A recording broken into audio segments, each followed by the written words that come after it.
Miyoibagi punsi ase khubak khunam ani asiga pangkhak oina chatpani.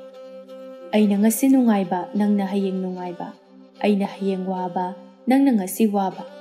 Onthok onsin ni ani ase. Punsigi mathel ama oina taibang lila mabu sananaba haiduna mapu ibungo sembiriba asina tharaklabani.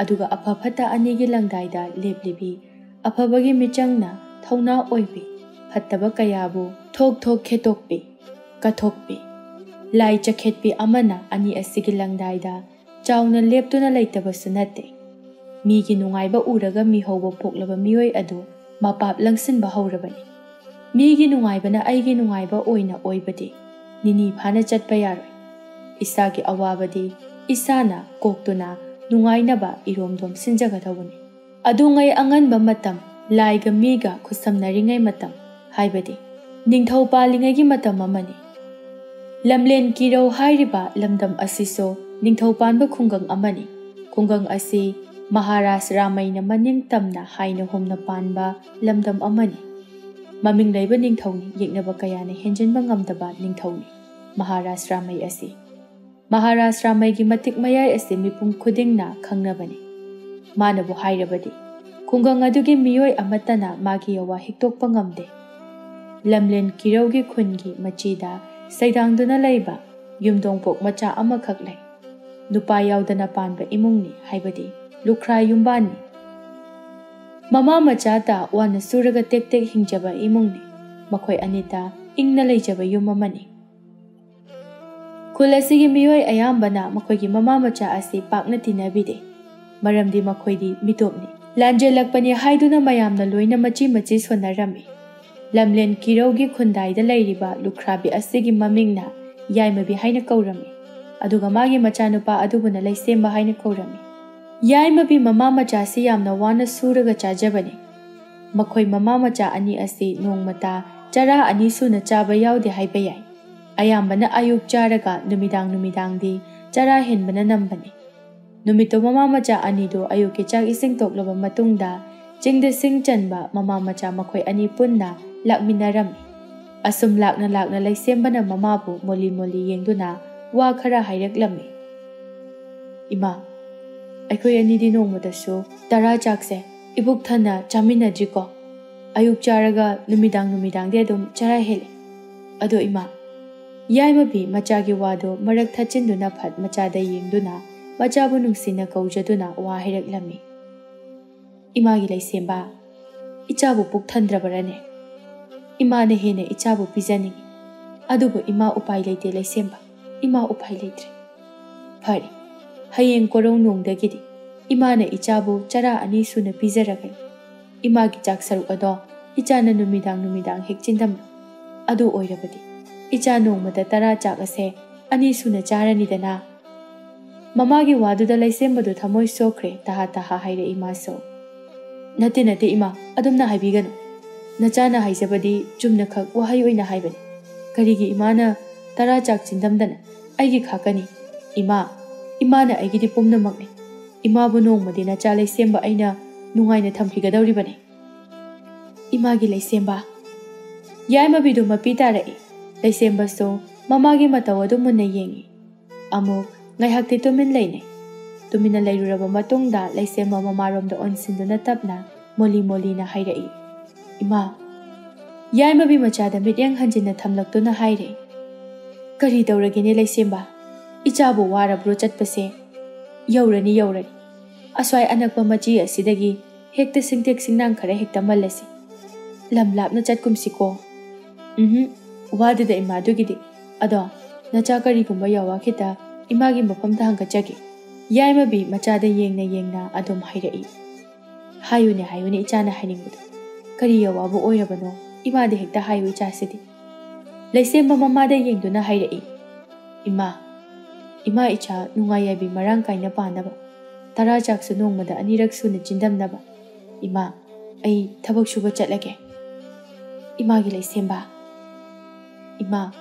imana wabada nachana yengba yam nungaite ima aduna nacha thabak suba chatlage jingda langphai chatlage ima chalage ko nacha chalage haina lepe machagi pukningda haininglibado haidi haidoktana leiriba warol pumba asi mama oibi yaimabi asina khangbana tapna machabu themjinduna hairai imagi laisemba asuk nauriba ichana karamna chingda langphai chatkani karigino ichana wakhal ahenba mayam ama khanjiliba duba ichagi dine ima leiri sidi imana tawriba mayam asida ichabu pendrabaro laisemba mama da yengduna adum khumlaklami ima nachana kaisu pendaba laizade nachana haijabadi ima icha nungai yabi marang kaina panabagi haibani yambi do mapi taragli mapi adu phajana taithok tuna hairai imagi laisemba icha langphaida chatpa yade ko chatpa yade icha na chatkrabadi imadi idom yumdom pok aduda karamna leihogani ima mathanta hundoklamduna icha bu chatpa ngamgadrane imagi laisemba ha icha bu chatpa ngamgadro laisemba tumina amuk lai aduga tapna mamada onsinduna ima nacha ngamgani haiba thajade adubu wamanbasida hairiba haibaduni nachasu yade icha langphai chatpa yade ko imagi laisemba yade hairisini iman hoi ima nacha chacharar nacha soikri ima yare adugibu adumna lukhrabi mama macha anido singchanba chatminarami manak nakpa chingdi chingmai singda singtek singnang khara phajaba sing adu khallaga mama macha anido mapun amamam chanduna yumda halaklami waragata leiba miyoi amana khanba wakhal asi nungaiba phangba asini adubu khaliba wakhal aduna taibangda thoklaraba matamdade hek taina onaba thabakta tawraktaba sunatte nungaiba phanglamdaba mina nungai khalakpa asi hanna waramliba adu kauthoktuna masa pumba napalna yomkiduna mi lai hanna yengdabaso yaudaba natte miyoi machat lubani lairam chatna laibani lairam chatti aphaba miram chatna napal chaw kalak yengthi marakni miyoi khunai apangba laiga miga samanaba thabak phana wana suzarabaso tumba chaba pothaba leitana mama macha ani asina wana hona jariba aduso makhogi imung asidi nungaiba kauba haibadu suklai lairamde wadunata adum marairammi nongma ama yaima bido magi makokta wakhal ama laklami khaliba wakhal aduna masada langtaknaba kaya amasu phaurammi yambido wakhalda tauna nongma adugi chak ising adu honarami laisemba mamada yengduna tapna wa kaya hairaklammi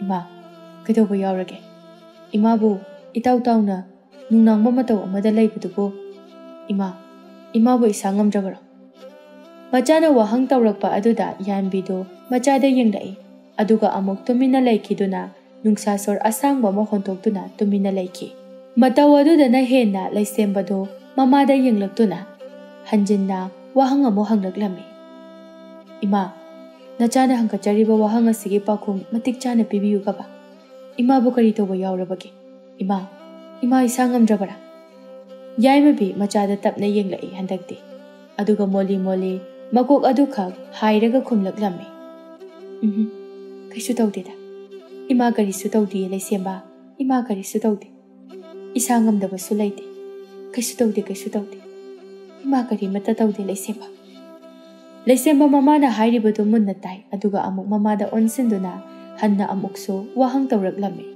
aduga karigino imagi maithongna ngasi korong nongdi imakmaksina lairibade ima nachana yengjabada nahan makhaiga manade imabu kari tawrabage sengna amukta haibiyu nachada mama macha ani ase aduk nungsinana laiba oibana amagi thamoi amana khangi amagi masak magun nungda khanba wakhalon ase loina khangba ngami adumakna suni yaimabi mana wakhal amada tawduna lairiba aduda magi macha laisemba asina irai laina khangkhriba adugi suni wahang hanjin tawriba laisemba yaimabi mana machabu kaurakpada tablapna laisemba so mamada yengduna dum khumlaklami ima takpiyu nacha tajai haibiyu yaimabi du nungsa sor asangba mo hontokre madugi matungda machada moli yenglaktuna hairai imagi laisemba imase sum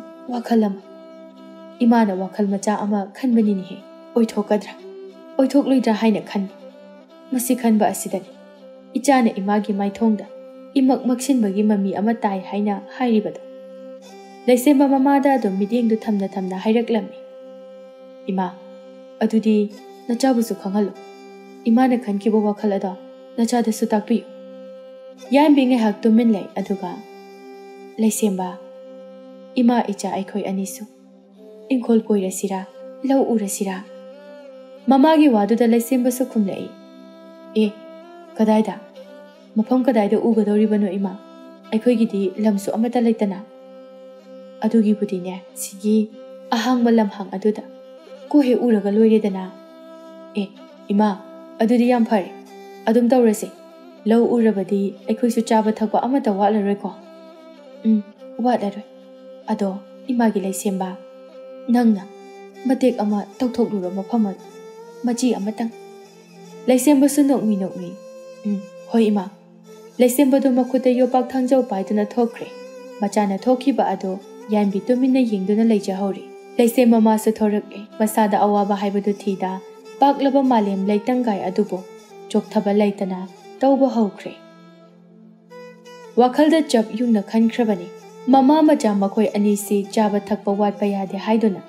Adumna nongma numit khudengi.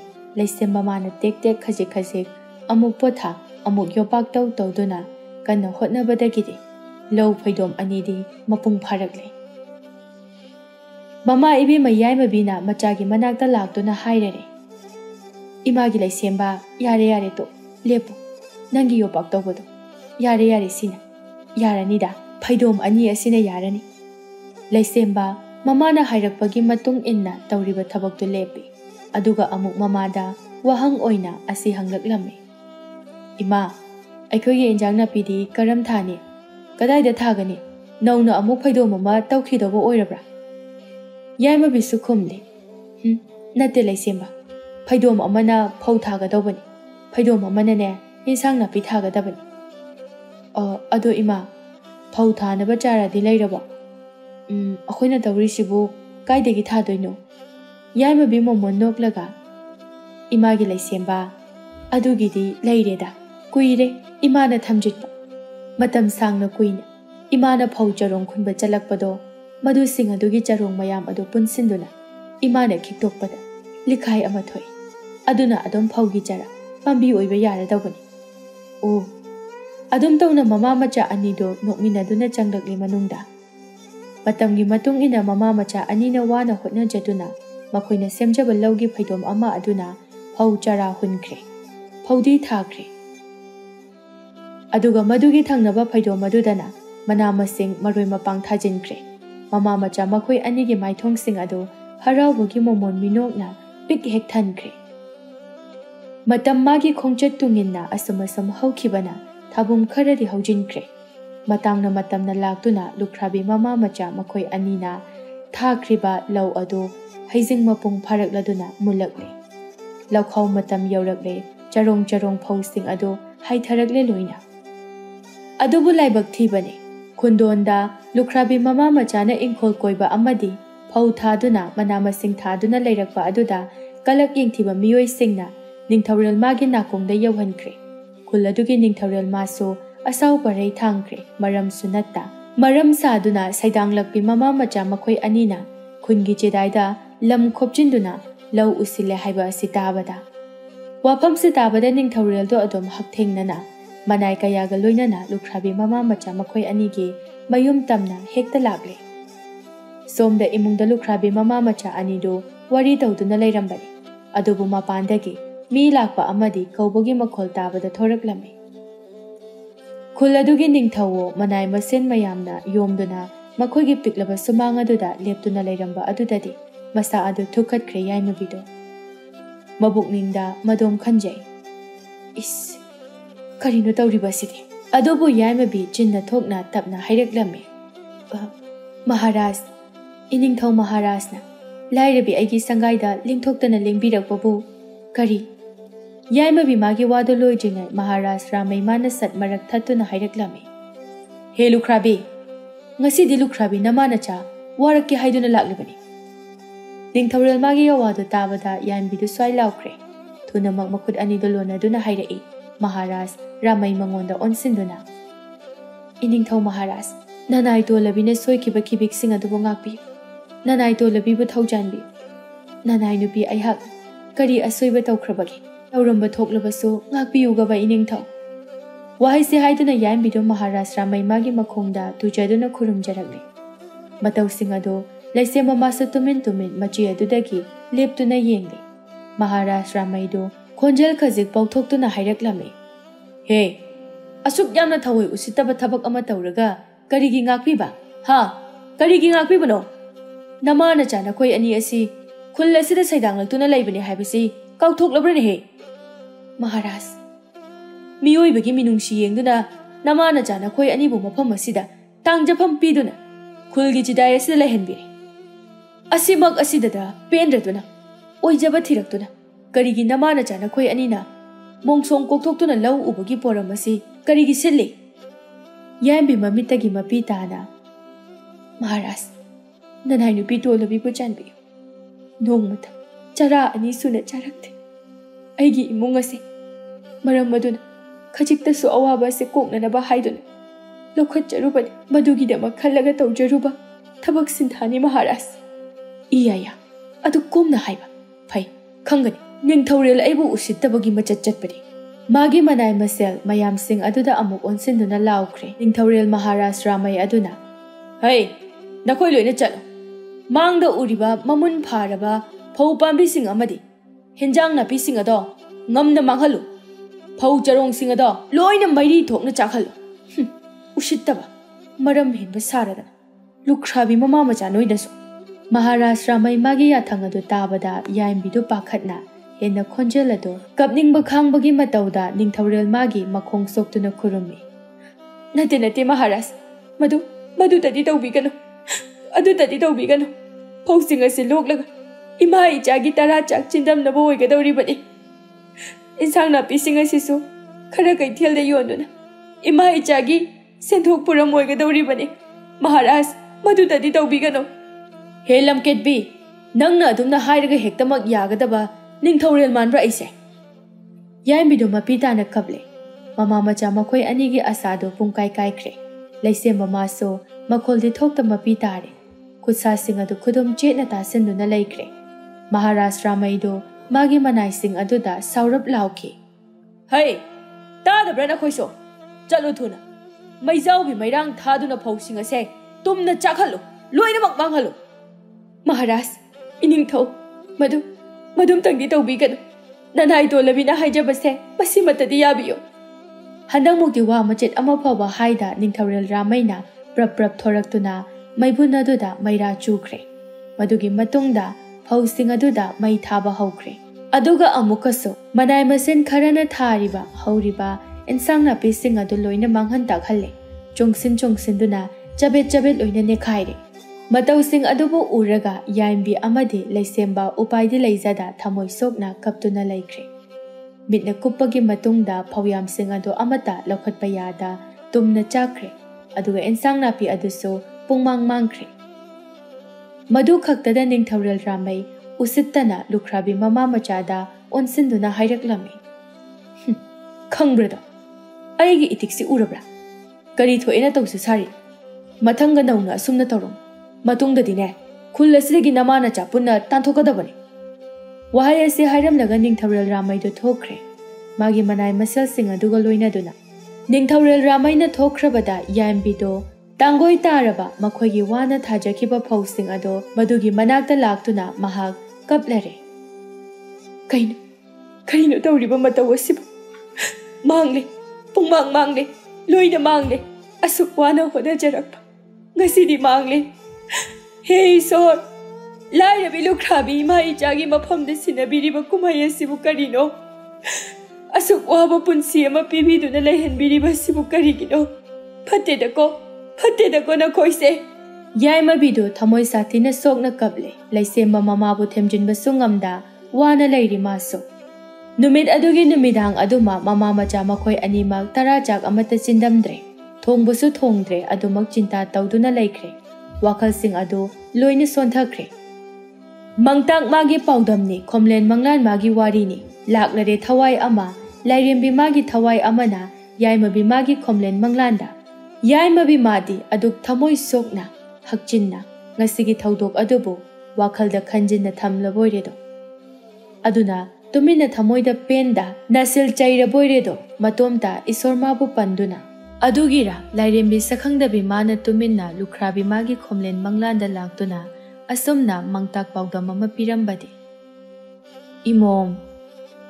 imom oirakpi karigino nangna asuk yamna thamoi sokna miluda pirang leptana sintha hikna kaplibadi se yengkhala nama aingonde yenglo kaplibado tokloni yenglo nama aingonde yenglo yaima bido adum kapna mamit aduna khonjela du tamna yenglakli masak matau phajabi nupi ama masek mangalga loinana lairembi amana leptuna leirami matau aduda yaima bi ngakna yengli sakhangdabi lairembi mana hairakli hanglakli wahang khangna thawoina makki hanglakli wahang khara hayu imom kari awaba taraban nangna thamoi sokna kaplibadi se imada pawdam chithaba leitana wari pumba imada tamuse yaima bidu tapna wa haiba horaklami hada palem sakpi lairembi palem nangi koloidi laibak thirabi namom aina khangjade do adubu namom oibi aina palem haina khak mingau jage ko palem hayu imom kari awaba tarabage nangbo sengna loina hayu palem namom aidi laibak thibini do aidi ipuroi badawna kaina rabi lukhrabi do aigi ichapi ba amakhak aikhoi ani khak tarak laisi lamlen kiro hairi balamdam ase namom aigi asengba iramdam nachade lamdam asida saidangduna khulasigi khundonda tangjaduna yumdon pok oina leisaba palem namom laibak thibi aigi yumban ase awat pana pik thalle laita laire na pik thanban tara chak phawba nongmada ani phana chinthamde aigi naitom madom yaujariba pari masu nongmada pibuk thana tara chak chindamba ngamsadribani wasi haina yaima bido hena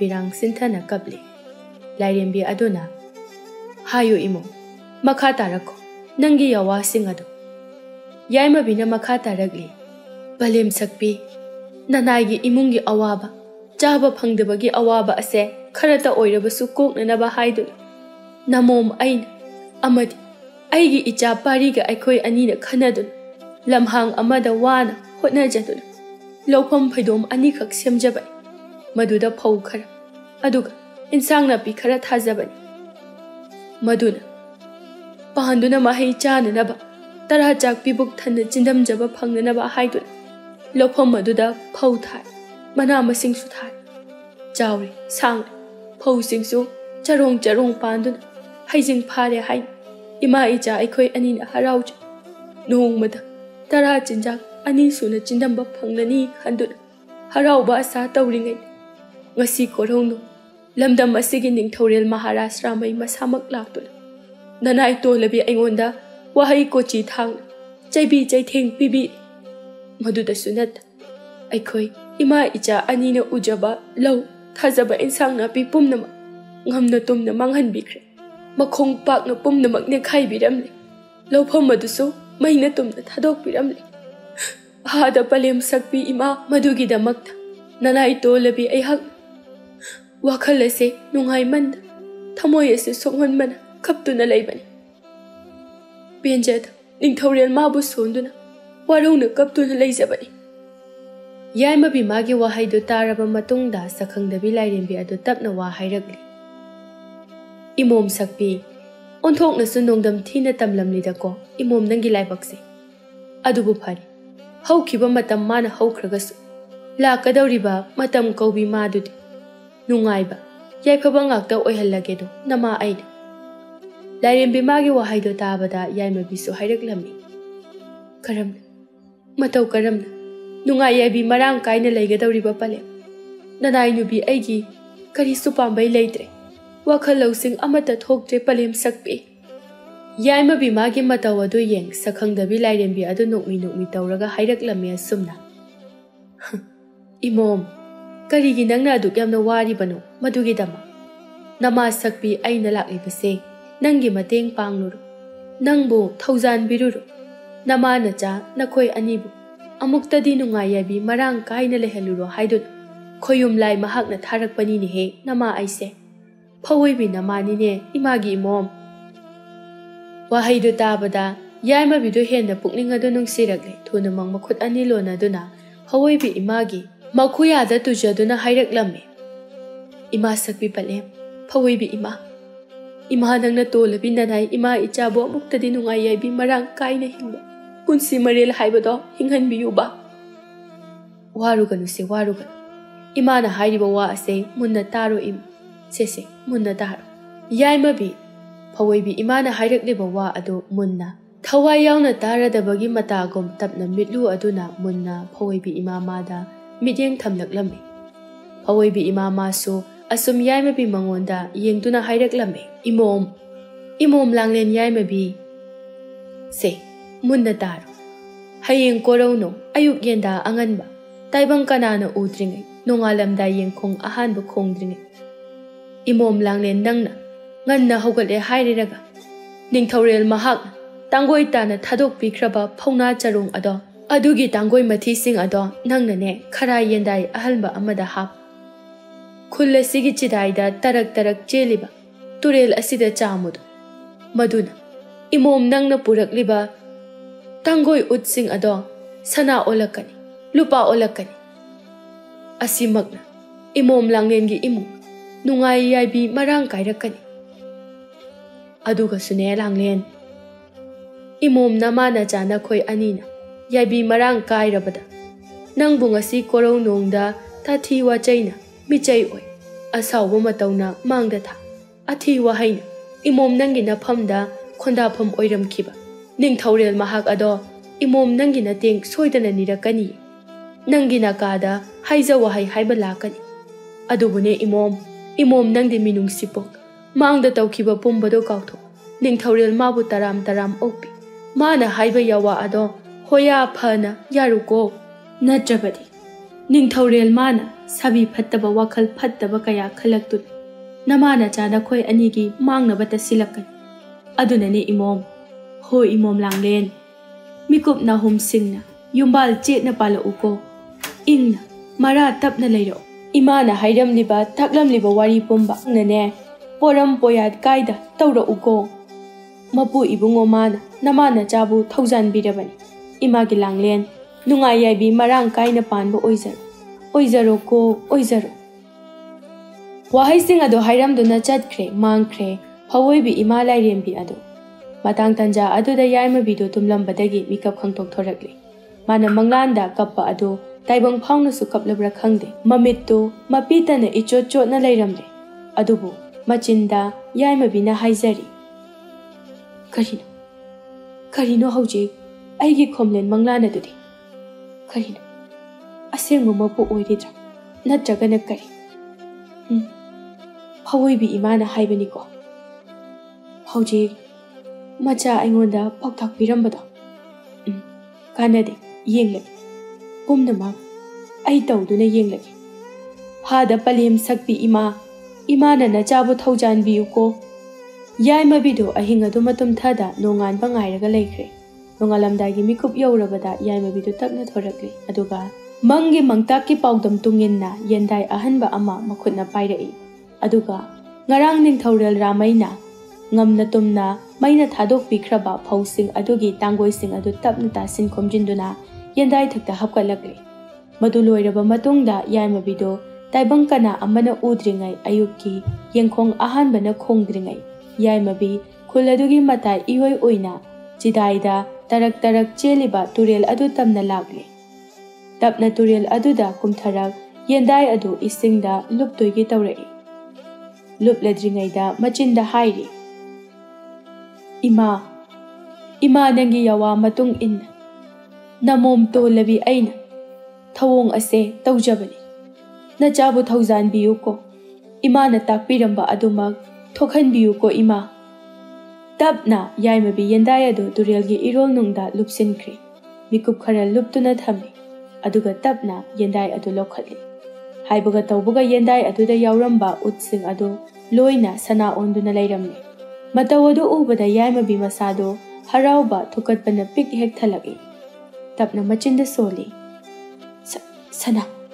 ꯁꯅꯥ ꯂꯣꯏꯅ ꯑꯣꯜꯂꯤꯁꯤꯗꯤ꯫ ꯍꯥꯗ ꯄꯂꯦꯝ ꯁꯛꯄꯤ ꯏꯃꯥ ꯐꯋꯣꯏꯕꯤ ꯂꯥꯏꯔꯦꯝꯕꯤ, ꯏꯃꯥꯕꯨ ꯅꯃꯣꯝ ꯂꯥꯏꯕꯛ ꯊꯤꯕꯤ ꯑꯩꯅ ꯂꯥꯞꯅ ꯇꯥꯝꯅ ꯈꯨꯔꯨꯝꯖꯔꯤꯌꯦ꯫ ꯏꯃꯥꯒꯤ ꯄꯥꯎꯇꯥꯛ ꯑꯗꯣ ꯉꯁꯤꯗꯤ ꯇꯁꯦꯡꯅ ꯊꯣꯛꯂꯛꯏ꯫ ꯏꯃꯥꯅ ꯅꯃꯣꯝ ꯂꯥꯏꯕꯛ ꯊꯤꯕꯤꯕꯨ ꯃꯇꯝ ꯄꯨꯝꯕꯒꯤ ꯑꯣꯏꯅ ꯊꯧꯖꯥꯟꯕꯤꯌꯨꯀꯣ, ꯂꯝꯖꯤꯡ ꯂꯝꯇꯥꯛꯄꯤꯌꯨꯀꯣ ꯏꯃꯥ꯫ ꯌꯥꯏꯃꯕꯤꯗꯨ ꯀꯨꯏꯅ ꯇꯨꯔꯦꯜ ꯑꯗꯨꯗ ꯄꯟꯊꯗ꯭ꯔꯦ, ꯊꯨꯅꯃꯛ ꯑꯗꯨꯝꯅ ꯃꯌꯨꯝ ꯇꯝꯅ ꯍꯜꯂꯛꯂꯝꯃꯤ꯫ ꯅꯣꯡꯉꯥꯜꯂꯕꯗ ꯃꯆꯥ ꯂꯩꯁꯦꯝꯕꯗꯨ ꯍꯧꯒꯠꯂꯛꯂꯦ꯫ ꯂꯩꯁꯦꯝꯕ ꯃꯥꯅ ꯌꯥꯍꯧꯔꯛꯄ ꯃꯇꯝꯗ ꯃꯥꯒꯤ ꯃꯃꯥ ꯏꯕꯦꯝꯃꯅ ꯅꯣꯛꯃꯤ ꯍꯔꯥꯎ ꯂꯩꯔꯝꯂꯤꯕ ꯃꯇꯧ ꯑꯗꯨꯗ ꯆꯪꯁꯤꯟꯗꯨꯅ ꯍꯪꯂꯛꯂꯝꯃꯤ꯫ ꯏꯃꯥ, ꯑꯌꯨꯛ ꯌꯦꯟꯗꯥ ꯑꯉꯟꯕ ꯑꯁꯤꯗ ꯑꯁꯨꯛ ꯍꯔꯥꯎꯅ ꯂꯩꯔꯝꯂꯤꯕꯁꯤꯕꯨ ꯀꯔꯤ ꯅꯨꯡꯉꯥꯏꯕ ꯄꯥꯎ ꯂꯩꯔꯒꯦ ꯏꯃꯥ? ꯂꯩꯇꯦ, ꯆꯠꯂꯣ ꯑꯗꯨꯒꯤ ꯃꯍꯨꯠꯅꯦ ꯃꯥꯏ ꯃꯤꯠ ꯅꯁꯥꯒꯗꯣ ꯁꯦꯡꯗꯣꯛꯂꯨꯔꯣ, ꯑꯗꯨꯒꯅꯦ ꯏꯃꯥꯒꯤ ꯅꯥꯛꯇ ꯂꯥꯎ ꯂꯩꯁꯦꯝꯕ, ꯏꯃꯥꯒ ꯑꯔꯨꯕ ꯋꯥꯔꯤ ꯁꯥꯒꯗꯧꯕ ꯂꯩ꯫ ꯍꯣꯏ ꯏꯃꯥ꯫ ꯂꯩꯁꯦꯝꯕ ꯊꯣꯛꯈ꯭ꯔꯦ, ꯃꯃꯥꯏ ꯃꯃꯤꯠ ꯃꯁꯥ ꯁꯦꯡꯗꯣꯛꯄ꯫ ꯌꯥꯏꯃꯕꯤ ꯑꯗꯨꯝ ꯇꯨꯃꯤꯟ ꯂꯩꯍꯧꯔꯤ꯫ ꯃꯤꯀꯨꯞ ꯈꯔꯒꯤ ꯃꯇꯨꯡꯗ ꯂꯩꯁꯦꯝꯕ ꯃꯥꯁꯨ ꯃꯃꯥꯏ ꯃꯃꯤꯠ ꯇꯥꯊꯣꯛꯄ ꯑꯃꯗꯤ ꯃꯁꯥ ꯁꯦꯡꯗꯣꯛꯄ ꯂꯣꯏꯔꯗꯨꯅ ꯆꯪꯂꯛꯂꯝꯃꯤ꯫ ꯌꯥꯏꯃꯕꯤ ꯃꯆꯥꯕꯨ ꯀꯧꯁꯤꯟꯗꯨꯅ ꯇꯞꯅ ꯃꯈꯣꯏꯒꯤ ꯁꯅꯥꯃꯍꯤ ꯂꯥꯏꯅꯤꯡꯊꯧ ꯏꯄꯥ ꯏꯕꯨꯡꯉꯣꯅ ꯂꯩꯔꯤꯕ ꯀꯥ ꯑꯗꯨꯗ ꯄꯨꯁꯤꯟꯗꯨꯅ ꯂꯥꯛꯂꯤ꯫ ꯎꯔꯦ ꯂꯩꯁꯦꯝꯕ ꯃꯥꯁꯨ ꯃꯐꯝ ꯑꯗꯨꯗ ꯁꯅꯥ ꯃꯌꯥꯝ ꯑꯃꯅ ꯌꯦꯟꯗꯥꯏ ꯑꯃꯗ ꯌꯥꯎꯗꯨꯅ ꯂꯩꯔꯤꯕꯗꯨ꯫ ꯃꯗꯨ ꯎꯕꯗ ꯂꯩꯁꯦꯝꯕ ꯃꯃꯥꯗ ꯉꯛꯅ ꯌꯦꯡꯗꯨꯅ ꯍꯥꯏꯔꯛꯏ꯫ ꯏꯃꯥ, ꯀꯩꯅꯣ? ꯑꯁꯤꯗꯤ ꯁꯅꯥ ꯉꯥꯛꯇ ꯅꯠꯇ꯭ꯔꯣ? ꯌꯥꯏꯃꯕꯤ ꯅꯣꯛꯃꯤ ꯃꯀꯣꯛ ꯑꯗꯨ ꯈꯛ ꯅꯣꯝꯃꯤ꯫ ꯂꯩꯁꯦꯝꯕ ꯌꯥꯝꯅ ꯉꯛꯅ ꯑꯃꯗꯤ ꯃꯃꯤꯠ ꯑꯗꯨꯅ ꯃꯃꯥꯗ ꯃꯨꯟꯅ ꯌꯦꯡꯗꯨꯅ ꯋꯥꯍꯪ ꯇꯧꯔꯛꯂꯝꯃꯤ꯫ ꯏꯃꯥ, ꯀꯩꯅꯣ ꯑꯁꯨꯛ ꯌꯥꯝꯕ ꯁꯅꯥ ꯑꯁꯤꯗꯤ ꯀꯗꯥꯏꯗꯒꯤꯅꯣ? ꯀꯔꯝꯅ ꯑꯩꯈꯣꯏꯒꯤ ꯌꯨꯝ ꯑꯁꯤꯗ ꯂꯩꯔꯝꯂꯤꯕꯅꯣ? ꯏꯃꯥ, ꯁꯤꯕꯨ ꯑꯁꯦꯡꯕ ꯁꯅꯥ ꯅꯠꯇꯕ꯭ꯔꯥ? ꯅꯠꯇ꯭ꯔꯒꯅ ꯀꯔꯤ? ꯏꯃꯥꯒꯤ ꯂꯩꯁꯦꯝꯕ, ꯃꯁꯦ ꯁꯅꯥꯅꯤꯅꯦ, ꯁꯅꯥ ꯑꯁꯦꯡꯕꯅꯤ꯫ ꯁꯥꯁꯤꯟꯅꯕ ꯁꯦꯡꯗꯕ ꯁꯅꯥꯗꯨ ꯅꯠꯇꯦ꯫ ꯁꯅꯥꯁꯤꯡ ꯑꯁꯦ ꯑꯩꯈꯣꯏꯒꯤꯅꯤ, ꯑꯩꯈꯣꯏꯒꯤ ꯏꯃꯥ ꯏꯆꯥꯒꯤ꯫ ꯁꯅꯥꯁꯤꯡ ꯑꯁꯤꯒꯤ ꯃꯄꯥꯟꯗꯒꯤ ꯏꯃꯥ ꯏꯆꯥ ꯉꯁꯤꯗꯒꯤ ꯅꯨꯡꯉꯥꯏ ꯌꯥꯏꯕꯤ ꯃꯔꯥꯡ ꯀꯥꯏꯅ ꯄꯥꯟꯕ ꯑꯣꯏꯔꯗꯕꯅꯤ, ꯆꯥꯕ ꯊꯛꯄ ꯋꯥꯠꯂꯔꯣꯏꯗꯕꯅꯤ ꯂꯩꯁꯦꯝꯕ꯫ ꯃꯃꯥꯒꯤ ꯋꯥꯗꯨ ꯇꯥꯔꯒ ꯂꯩꯁꯦꯝꯕꯗꯨ ꯅꯣꯛꯐꯦꯠ ꯇꯧꯏ, ꯑꯗꯨꯒ ꯑꯃꯨꯛꯁꯨ ꯋꯥꯍꯪ ꯑꯣꯏꯅ ꯍꯪꯂꯛꯂꯤ ꯍꯟꯖꯤꯟꯅ꯫ ꯏꯃꯥ, ꯑꯗꯨꯕꯨ ꯑꯁꯨꯛ ꯌꯥꯝꯅ ꯃꯃꯜ ꯂꯩꯕ ꯁꯅꯥꯁꯤꯡ ꯑꯁꯤ ꯀꯗꯥꯏꯗꯒꯤ ꯑꯣꯏꯔꯕꯅꯣ? ꯃꯇꯧ ꯀꯔꯝꯅ ꯏꯃꯥꯅ ꯃꯁꯤꯁꯤꯡ ꯑꯁꯤꯕꯨ ꯐꯪꯂꯛꯄꯅꯣ? ꯀꯔꯝꯅ ꯑꯩꯈꯣꯏꯒꯤ ꯁꯅꯥꯃꯍꯤ ꯀꯥ ꯑꯁꯤꯗ ꯂꯩꯔꯝꯂꯤꯕꯅꯣ ꯏꯃꯥ? ꯌꯥꯏꯃꯕꯤꯗꯨ ꯃꯣꯃꯣꯟ ꯅꯣꯛꯏ, ꯑꯗꯨꯒ ꯏꯃꯥꯒꯤ ꯂꯩꯁꯦꯝꯕ, ꯄꯨꯝꯅꯃꯛ ꯑꯁꯦ ꯐꯋꯣꯏꯕꯤ ꯏꯃꯥꯒꯤ ꯊꯧꯖꯥꯜꯅꯅꯤꯅꯦꯍꯦ꯫ ꯂꯩꯁꯦꯝꯕ ꯆꯃꯝꯅꯅ ꯃꯃꯥꯗ ꯌꯦꯡꯗꯨꯅ, ꯍꯥꯏꯕꯗꯤ ꯏꯃꯥ ꯍꯥꯏꯒꯦꯁꯤ, ꯃꯨꯟꯅ ꯇꯥꯎ꯫ ꯊꯣꯏꯕ, ꯁꯨꯝꯗꯧꯕꯅꯤ꯫ ꯌꯥꯏꯃꯕꯤ ꯃꯆꯥꯅꯨꯄꯥ ꯂꯩꯁꯦꯝꯕꯗ ꯉꯔꯥꯡꯒꯤ ꯊꯧꯗꯣꯛ, ꯍꯥꯏꯕꯗꯤ ꯐꯋꯣꯏꯕꯤ ꯏꯃꯥ ꯃꯥꯅ ꯃꯥꯒꯤ ꯃꯪꯂꯥꯟꯗ ꯂꯥꯛꯇꯨꯅ ꯍꯥꯏꯔꯝꯕ ꯃꯪꯒꯤ ꯄꯥꯎꯇꯥꯛꯁꯤꯡ ꯑꯗꯨ ꯇꯝꯂꯤ, ꯑꯃꯗꯤ ꯉꯁꯥꯏ ꯑꯌꯨꯛ ꯃꯥꯅ ꯇꯧꯕ ꯊꯕꯛ ꯊꯧꯔꯝ ꯈꯨꯗꯤꯡꯁꯤꯡ ꯑꯗꯨ ꯂꯣꯏꯅ ꯇꯝꯂꯝꯃꯤ꯫ ꯂꯩꯁꯦꯝꯕ ꯋꯥꯁꯤꯡ ꯑꯗꯨ ꯇꯥꯔꯕ ꯃꯇꯨꯡꯗ ꯂꯩꯁꯦꯝꯕꯅ, ꯏꯃꯥ, ꯑꯗꯨꯗꯤ ꯑꯩꯈꯣꯏ ꯑꯅꯤꯁꯨ ꯅꯨꯡꯉꯥꯏꯔꯅꯤꯀꯣ? ꯆꯥꯛꯁꯨ ꯄꯨꯛ ꯊꯟꯅ ꯆꯥꯕ ꯐꯪꯉꯅꯤꯀꯣ ꯏꯃꯥ? ꯊꯜꯂꯗꯣꯏꯅꯤ꯫ ꯁꯤꯗꯒꯤꯗꯤꯅꯦ ꯐꯤ ꯐꯖꯕꯁꯨ ꯁꯦꯠꯄ ꯐꯪꯒꯅꯤ, ꯃꯤꯔꯛ ꯊꯣꯛꯄꯁꯨ ꯌꯥꯔꯅꯤ꯫ ꯑꯗꯨꯒꯁꯨꯅꯦ ꯂꯩꯁꯦꯝꯕ, ꯌꯦꯟꯁꯥꯡ ꯑꯍꯥꯎꯕ ꯏꯆꯥꯅ ꯆꯥꯅꯤꯡꯕ ꯑꯗꯨꯁꯨ ꯏꯃꯥꯅ ꯄꯤꯖꯕ ꯉꯝꯂꯒꯅꯤ꯫ ꯃꯃꯥ ꯃꯆꯥ ꯑꯅꯤꯗꯨ ꯅꯣꯛꯃꯤꯟꯅꯩ꯫ ꯃꯇꯧ ꯑꯁꯨꯝꯅ ꯁꯅꯥ ꯑꯗꯨꯒꯤ ꯃꯄꯥꯟꯗꯒꯤ ꯂꯨꯈ꯭ꯔꯥꯕꯤ ꯃꯃꯥ ꯃꯆꯥ ꯑꯅꯤꯗꯨ ꯅꯨꯡꯉꯥꯏ ꯌꯥꯏꯕꯤ ꯃꯔꯥꯡ ꯀꯥꯏꯅ ꯆꯥꯕ ꯊꯛꯄ ꯋꯥꯠꯇ ꯍꯔꯥꯎ ꯇꯌꯥꯝꯅ ꯄꯥꯜꯂꯛꯂꯦ꯫ ꯈꯪꯍꯧꯗꯅ ꯂꯨꯈ꯭ꯔꯥꯕꯤ ꯃꯃꯥ ꯃꯆꯥ ꯑꯅꯤꯗꯨ ꯈꯪꯅꯨꯡ ꯅꯨꯡꯉꯥꯏ ꯈꯜꯂꯛꯄ ꯑꯗꯨꯗ ꯂꯩꯀꯥꯏ ꯑꯗꯨꯗ ꯂꯩꯕ ꯂꯩꯕꯥꯛ ꯑꯗꯨꯒꯤ ꯃꯤꯌꯥꯝ ꯈꯨꯗꯤꯡ ꯃꯤꯄꯨꯝ ꯈꯨꯗꯤꯡ ꯂꯣꯏꯅ ꯉꯛꯅꯔꯦ꯫ ꯂꯨꯈ꯭ꯔꯥꯕꯤ ꯃꯃꯥ ꯃꯆꯥ ꯌꯥꯏꯃꯕꯤ ꯑꯃꯗꯤ ꯂꯩꯁꯦꯝꯕ ꯃꯈꯣꯏ ꯑꯅꯤ ꯃꯇꯝꯒꯤ ꯃꯇꯨꯡ ꯏꯟꯅ ꯂꯝꯂꯦꯟ ꯀꯤꯔꯧ ꯍꯥꯏꯔꯤꯕ ꯂꯝ ꯑꯁꯤꯕꯨ ꯊꯥꯗꯣꯛꯂꯝ ꯑꯇꯣꯞꯄ ꯑꯅꯧꯕ ꯊꯪꯅꯕ ꯈꯨꯜ ꯑꯃꯗ ꯃꯃꯜ ꯇꯥꯡꯅ ꯁꯦꯜ ꯄꯤꯗꯨꯅ ꯌꯨꯝꯐꯝ ꯂꯝ ꯑꯃ ꯂꯩꯗꯨꯅ ꯂꯩꯈ꯭ꯔꯦ꯫ ꯑꯃꯔꯣꯝꯗ ꯅꯤꯡꯊꯧꯔꯦꯜ ꯔꯥꯃꯩ ꯅꯣꯡꯃꯒꯤ ꯑꯁꯨꯝ ꯃꯔꯥꯏ ꯆꯥꯏꯊꯕ ꯍꯧꯔꯛꯂꯤ꯫ ꯃꯥꯒꯤ ꯀꯣꯅꯨꯡꯗ ꯂꯩꯔꯤꯕ ꯃꯅꯥꯏ ꯃꯁꯤꯟꯁꯤꯡ ꯑꯗꯨꯁꯨ ꯃꯄꯨꯛ ꯁꯦꯡꯗꯕ ꯃꯤꯑꯣꯏ ꯌꯥꯎꯕꯅ ꯀꯣꯅꯨꯡꯒꯤ ꯑꯔꯪ ꯑꯔꯥꯛ ꯅꯤꯡꯊꯧꯔꯦꯜ ꯃꯥꯒꯤ ꯃꯔꯜ ꯃꯊꯨꯝꯁꯤꯡ ꯑꯗꯨ ꯍꯨꯕ ꯌꯥꯎꯅꯔꯦ꯫ ꯃꯔꯝ ꯑꯗꯨꯅ ꯅꯤꯡꯊꯧꯔꯦꯜ ꯃꯥꯒꯤ ꯃꯔꯜꯗ ꯃꯊꯨꯝꯗ ꯑꯃꯗꯤ ꯃꯤꯡꯆꯠꯇ ꯃꯔꯥꯏ ꯆꯥꯏꯊꯔꯛꯂꯦ꯫ ꯅꯤꯡꯊꯧꯔꯦꯜ ꯃꯥꯕꯨ ꯉꯥꯛꯄꯤ ꯁꯦꯟꯕꯤꯅꯕ ꯑꯁꯦꯡꯕ ꯃꯅꯥꯏ ꯂꯩꯔꯛꯇ꯭ꯔꯦ꯫ ꯅꯤꯡꯊꯧꯔꯦꯜ ꯃꯥꯒꯤ ꯋꯥꯈꯜ ꯂꯩꯇꯥꯔꯛꯇ꯭ꯔꯦ꯫ ꯃꯍꯥꯛꯀꯤ ꯃꯆꯥꯅꯨꯄꯤ ꯅꯥꯏꯇꯣꯝ ꯌꯥꯎꯖꯕꯤ ꯏꯔꯥꯏꯂꯩꯃꯕꯨꯁꯨ ꯃꯍꯥꯛꯀꯤ manai pukphattaba laktagi amana laukigadra haina chingnaba mipaiba ama masada loinarakli khul adugi nupa amata ningthaural mana thajakhijre pumnamak mabuk sepa miyoi huranba oidaba ngangba khajak heiba miyoi ngakta oina urakli tawsu tawribani tasengna lamdamado masak ama onkhre ningthaural mana asumna wakhal khalakpada Lukhrabi mama machabu ningsinglakli makoi anigi khongollige haina wakhalda khalakli nongmagi numitni haujikte Lukhrabi mama macha nungaire yaifare harauna chaba thakpa watana leirakli punsigi hingbagi asengwa mahau haibado phangba haurakle haiba yari mangol aduda yaima bi famduna leiri manungda laisema masu famduna leiri ngasi korau nongdi waton mabu namhat kwak kaubi uchek mana phamtekpa adugi matauko napal tauramba ningthau magi maru lukthaba numit adu oihalagi khalla male khoyum lai mahakna ningthaurel ramai mana khongul diraktuna lakpana masi asi yaima bi amadi laisema makhoi ani gi yum sangai aduda thungnari yaima bi do ningthaurel mangonda yengi munna aduga taplapna iningthau maharaj ramai khumde tumin moli mamai do nonthaduna lebri yaima bina amukso hairakli yani lengkhat piro hangoi bigadra nanai tolabi aigi sangai thakta lengkhat piba iningthau maharajna koi bida batarabadi lengkhat piraktuna phambi phida somda laijare wahai do haiduna yaima bina khuda thai ningthau ramai gi mamai do ikai kori chen tapna mangol thakta kakhalaktuna thariba khuda aduda famlare ningthau mana phamtharaklabada yaima bina kari wabu lairabagi nanai kari akaiba amuk tawba yauraban iningthau maharajna itha thajadana Lukhrabi aigi sangai da lingbirakbobo ningthaurel ramai tapna nungsa sorama hontoi aduga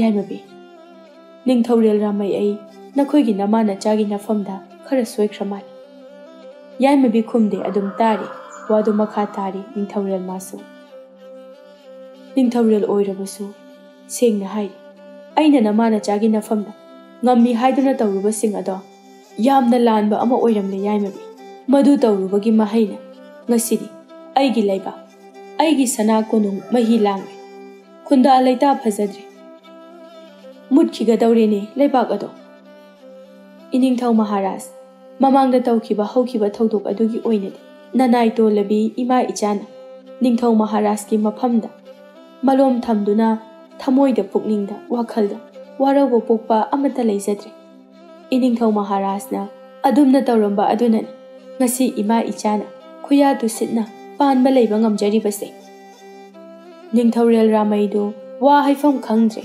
adu oirabaso haibadi yadaduna adum hairai yaimabi ngasidi ai ikaiba pokta hairi ai buna khoigi namana chana amukta ngakpiyu gaba iningthau maharaj adumna haibigani laibak amagi ningthaurel matik leiba nahak karisu leitrabi Lukhrabi aingonda adumna nonja wahai haibadi haunadi mina ukraga phana hainaki haijaribasini iningthau maharajta warauba pendaba karisu leijadre haina asimagna adum thajabiyu iningthau maharaj ningthaurel ramaido tumina lei amo aduga ikai na hairaklamni yaimabi ngasidi ningthaurel ramai aina Lukhrabi namana chana koi anigi nafamdagi karigumba amakhakta nijagi masimata yabi hoi ningthaurel aigi mataw ase haunabidi oidre oijaba thibusu tagadawri adubu matangna matamnani haina khandokpa tare yaimabi ningthaurel ramaida yengi aduga haibiyu adum koidabida adum haibi karigi iningthau maharajna haiba yawabu karamna tolabi ima ichana hiktokani haibiyu iningthau adum haibiyu kari yawabu oiraban yaimabi nangi nacha parise aigi ichanupi irai leimaki yetki lamdang oihanjaragi mahakpu aigi ichagi Rajkumar oihanjaragi nahaki nacha paribu lamlen kirau hairiba lamdam asigi ningthaurel haibadu oihalagi mahakna natrabadi lamlen kirau kanba ngamlaroi loi haujik loire leibak ado huran chinthidana pikthal makhoibu warak pinanaba amata leitre loikre aigi thauna pumnamaksu ningthaurel ramaigi wadu tarabada ꯌꯥꯏꯃꯕꯤ ꯇꯨꯃꯤꯟꯅ ꯃꯄꯨꯛꯅꯤꯡꯗ ꯋꯥꯈꯜ ꯇꯧꯔꯛꯏ ꯑꯗꯨꯒ ꯍꯥꯏꯔꯤꯕꯁꯤꯕꯨ ꯏꯅꯤꯡꯊꯧ ꯃꯍꯥꯔꯥꯖ ꯀꯔꯝꯅ ꯑꯩꯒꯤ ꯏꯆꯥ ꯅꯧꯔꯤꯕ ꯑꯁꯤꯅ ꯌꯥꯏꯃꯕꯤ ꯊꯥꯖꯩ ꯑꯩꯅ ꯊꯥꯖꯩ ꯅꯪꯒꯤ ꯅꯆꯥ ꯄꯥꯔꯤꯅ ꯁꯣꯏꯗꯅ ꯉꯝꯒꯅꯤ ꯍꯥꯏꯕ ꯊꯥꯖꯩ ꯑꯗꯨꯅ ꯑꯩꯅ ꯌꯥꯋꯥ ꯑꯁꯦ ꯀꯥꯡꯊꯣꯔꯛꯄꯅꯤ ꯌꯥꯔꯒꯗꯤ ꯌꯥꯏꯃꯕꯤ ꯍꯥꯏꯖꯔꯤꯕꯁꯤꯡ ꯑꯁꯤꯗ ꯑꯃꯨꯛꯇꯗꯤ ꯌꯥꯕꯤ ꯌꯥꯏꯃꯕꯤꯗꯨ ꯇꯨꯃꯤꯟꯅ ꯉꯥꯏꯍꯥꯛ ꯂꯩꯈ꯭ꯔꯦ ꯃꯗꯨꯒꯤ ꯃꯇꯨꯡꯗ ꯀꯔꯝꯅ ꯅꯤꯡꯊꯧꯒꯤ ꯁꯅꯥ ꯌꯥꯊꯪꯗꯤ ꯍꯤꯛꯇꯣꯛꯇꯨꯅ ꯏꯟꯗꯕ ꯉꯝꯂꯨꯒꯅꯤ ꯍꯣꯏ ꯏꯅꯤꯡꯊꯧ ꯃꯍꯥꯔꯥꯖ ꯅꯪꯒꯤ ꯑꯋꯥꯕꯨ ꯏꯀꯣꯛ ꯊꯛꯇ ꯍꯥꯞꯇꯨꯅ ꯄꯂꯦꯝ ꯃꯃꯥ ꯑꯣꯏꯕꯤ ꯇꯣꯜꯂꯕꯤ ꯂꯨꯈ꯭ꯔꯥꯕꯤ ꯑꯩꯅ ꯑꯌꯥꯕ ꯄꯤꯔꯒꯦ ꯍꯣꯏ ꯑꯣꯏꯍꯜꯂꯁꯤ ꯑꯩꯒꯤ ꯏꯆꯥ ꯄꯥꯔꯤꯅ ꯏꯅꯤꯡꯊꯧ ꯃꯍꯥꯔꯥꯖꯀꯤ ꯅꯥꯏꯇꯣꯝ ꯄꯣꯛꯄꯤ ꯔꯥꯖꯀꯨꯃꯥꯔꯤ ꯏꯔꯥꯏꯂꯩꯒꯤ ꯔꯥꯖꯀꯨꯃꯥꯔ ꯑꯗꯨꯒ ꯑꯃꯨꯛꯁꯨ ꯂꯝꯂꯦꯟ ꯀꯤꯔꯧ ꯍꯥꯏꯔꯤꯕ ꯂꯝꯗꯝ ꯑꯁꯤꯒꯤ ꯅꯤꯡꯊꯧꯔꯦꯜ ꯂꯩꯁꯦꯝꯕ ꯌꯥꯏꯃꯕꯤ ꯃꯥꯒꯤ ꯋꯥꯍꯩꯗꯨ ꯇꯥꯕꯗ ꯅꯤꯡꯊꯧꯔꯦꯜ ꯔꯥꯃꯩꯗꯨ ꯍꯔꯥꯎꯕꯒꯤ ꯉꯝꯈꯩ ꯂꯩꯈꯤꯗ꯭ꯔꯦ ꯍꯔꯥꯎꯅ ꯃꯣꯃꯣꯟ ꯅꯣꯛꯆꯔꯤ ꯌꯥꯝꯅ ꯅꯨꯡꯉꯥꯏꯔꯦ ꯌꯥꯏꯃꯕꯤ ꯌꯥꯝꯅ ꯅꯨꯡꯉꯥꯏꯔꯦ ꯃꯒꯨꯟ ꯂꯩꯗꯀꯣ ꯅꯃꯥ ꯅꯆꯥꯁꯦ ꯃꯤꯅꯨꯡꯁꯤ ꯆꯥꯎꯋꯤꯗꯀꯣ ꯅꯃꯥ ꯅꯆꯥꯁꯦ ꯌꯥꯏꯃꯕꯤ ꯅꯈꯣꯏ ꯑꯅꯤꯗ ꯂꯪꯖꯈꯤꯕ ꯏꯔꯥꯜ ꯑꯗꯣ ꯃꯗꯨꯒꯤ ꯄꯥꯞꯅꯤ ꯉꯁꯤ ꯑꯩꯅ ꯄꯨꯔꯤꯕꯁꯦ ꯑꯗꯨꯝꯅ ꯍꯥꯏꯕꯤꯒꯅꯨꯗ ꯏꯅꯤꯡꯊꯧ ꯃꯍꯥꯔꯥꯖ ꯅꯤꯡꯊꯧꯔꯦꯜ ꯔꯥꯃꯩꯅ ꯑꯩꯒꯤ ꯑꯌꯥꯕ ꯑꯄꯥꯝꯕꯁꯨ ꯅꯃꯥ ꯅꯆꯥꯗꯒꯤ ꯐꯪꯖꯔꯕꯅꯤꯀꯣ ꯌꯥꯝꯅ ꯅꯨꯡꯉꯥꯏꯔꯦ ꯑꯉꯛꯄꯅꯤ ꯅꯃꯥ ꯅꯆꯥꯒꯤ ꯋꯥꯈꯜꯂꯣꯟ ꯑꯁꯦ ꯐꯖꯩ ꯐꯖꯩ ꯃꯤꯅꯨꯡꯁꯤ ꯌꯥꯝꯅ ꯆꯥꯎꯏ ꯇꯨꯡ ꯑꯣꯏꯅ ꯂꯥꯏ ꯑꯃꯗꯤ ꯃꯤꯅ ꯆꯥꯟꯕ ꯑꯣꯏꯒꯅꯤ ꯑꯣꯏꯁꯨ ꯑꯣꯏꯒꯅꯤ ꯍꯥꯏꯕ ꯊꯥꯖꯩ ꯌꯥꯏꯃꯕꯤ ꯇꯨꯃꯤꯟꯅ ꯃꯔꯨ ꯂꯨꯞꯅ ꯂꯦꯝꯖꯕ ꯃꯑꯣꯡꯗ ꯋꯥ ꯍꯥꯏꯗ ꯂꯩꯔꯤ ꯅꯤꯡꯊꯧꯔꯦꯜ ꯔꯥꯃꯩ ꯇꯞꯂꯞꯅ ꯐꯔꯦ ꯌꯥꯏꯃꯕꯤ ꯉꯁꯤꯒꯤꯗꯤ ꯑꯩ ꯍꯟꯈ꯭ꯔꯒꯦ ꯅꯣꯡꯃ ꯅꯨꯃꯤꯠ ꯑꯐꯕ ꯑꯃ ꯌꯦꯡꯗꯨꯅ ꯑꯩꯍꯥꯛ ꯑꯃꯨꯛ ꯂꯥꯛꯂꯒꯦ ꯌꯥꯏꯃꯕꯤ ꯆꯠꯂꯒꯦ ꯉꯁꯤꯒꯤꯗꯤ ꯑꯩ ꯊꯣꯛꯂꯨꯈꯤꯒꯦꯀꯣ ꯌꯥꯏꯃꯕꯤꯗꯣ ꯑꯗꯨꯝ ꯏꯇꯞ ꯇꯞꯄ ꯃꯇꯧꯗ ꯈꯨꯝꯂꯛꯂꯝꯃꯤ ꯐꯒꯅꯤ ꯏꯅꯤꯡꯊꯧ ꯃꯍꯥꯔꯥꯖ ꯅꯤꯡꯊꯧꯔꯦꯜ ꯔꯥꯃꯩꯗꯨ ꯃꯣꯃꯣꯟ ꯅꯣꯛꯅ ꯆꯠꯈ꯭ꯔꯦ ꯌꯥꯏꯃꯕꯤ ꯃꯥꯁꯨ ꯂꯩꯍꯧꯔꯤ ꯑꯗꯨꯝ ꯇꯨꯃꯤꯟꯅ ꯃꯈꯣꯏꯒꯤ ꯃꯥꯡꯒꯣꯜꯒꯤ ꯃꯆꯤ ꯑꯗꯨꯗ ꯑꯗꯨꯝ ꯇꯧꯅ ꯅꯨꯃꯤꯠ ꯈꯔꯅꯤꯒꯤ ꯃꯇꯨꯡꯗ ꯂꯩꯁꯦꯝꯕꯕꯨ ꯃꯍꯥꯔꯥꯖ ꯔꯥꯃꯩꯒꯤ ꯅꯥꯏꯇꯣꯝ ꯄꯣꯛꯄꯤ ꯔꯥꯖꯀꯨꯃꯥꯔꯤ ꯏꯔꯥꯏꯂꯩꯒ ꯄꯨꯟꯁꯤ ꯂꯩꯄꯨꯟ ꯁꯦꯝꯈ꯭ꯔꯦ ꯃꯗꯨꯒꯤ ꯃꯇꯨꯡꯗ ꯃꯍꯥꯛꯄꯨ ꯅꯤꯡꯊꯧꯔꯦꯜ ꯃꯤꯡꯊꯣꯜ ꯄꯤꯈ꯭ꯔꯦ ꯑꯣꯏꯍꯟꯈ꯭ꯔꯦ ꯂꯨꯈ꯭ꯔꯥꯕꯤ ꯃꯆꯥ ꯂꯩꯁꯦꯝꯕꯗꯣ ꯍꯧꯖꯤꯛꯇꯤ ꯅꯤꯡꯊꯧꯔꯦꯜ ꯂꯩꯁꯦꯝꯕ ꯑꯗꯨꯝꯅ ꯂꯝꯂꯦꯟ ꯀꯤꯔꯧ ꯍꯥꯏꯔꯤꯕ ꯂꯝꯗꯝ ꯑꯁꯤ ꯂꯩꯁꯦꯝꯕ ꯅꯤꯡꯊꯧꯃꯥꯅ ꯄꯥꯟꯗꯨꯅ ꯍꯥꯏꯅ ꯍꯨꯝꯅ ꯏꯪꯅ ꯂꯩꯔꯛꯂꯦ ꯂꯩꯕꯥꯛ ꯑꯗꯨꯒꯤ ꯃꯕꯨꯛ ꯁꯦꯡꯗꯕ ꯐꯠꯇꯕ ꯃꯤꯑꯣꯏꯁꯤꯡ ꯑꯗꯨꯁꯨ ꯉꯝꯅ ꯅꯤꯡꯊꯧꯔꯦꯜ ꯂꯩꯁꯦꯝꯕ ꯃꯥꯅ ꯂꯥꯛꯁꯤꯟꯗꯨꯅ ꯋꯥꯔꯛ ꯋꯥꯇꯦꯝ ꯇꯧꯗꯨꯅ ꯏꯪꯅ ꯂꯩꯕꯥꯛ ꯑꯗꯨ ꯂꯩꯈ꯭ꯔꯦ